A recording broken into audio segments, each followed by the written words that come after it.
I think it is so interesting to me as I'm watching, particularly my 13-year-old, and asking her, because she is interested in Python and she's interested in Scratch and all these things, and all of a sudden that's like a secret. Like the cool girls don't do that anymore. And so it's really interesting and kind of frustrating to me to go, hey, here you have like, you know, your Uncle James Gosling like invented Java. Like, you should be really excited about this stuff, you know?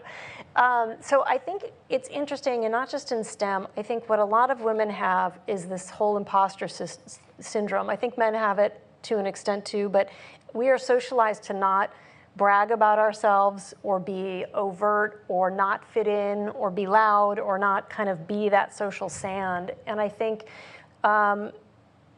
in higher ed in particular, where you still do have this kind of hierarchical in the traditional classroom learning, and I'm looking at flipped classrooms like Minerva and some of these other experience-based classrooms, I think it is so critical to build those confidence skills, those communication skills, and some realism skills. So my graduate students now, I tell them as much about, you know, this is how we're doing the systems architecture, but I'm telling them, here's the thing.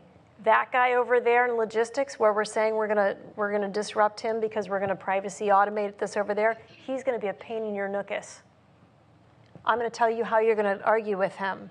We need to tell women not just the linear answer, but how do we actually socialize without being overly aggressive, without being an artificial wannabe man. How do we be feminine? How do we use our talents to the best and leverage those relationships that are, you know, biology tells us a lot of things, and one of the things it loves is diverse interfaces. So I think those fundamental skills are really, really critical for women entering the workplace. We need to not, Google has all the facts. We need to be creative thinkers, and that is inherently an advantage for the way women are kind of designed today.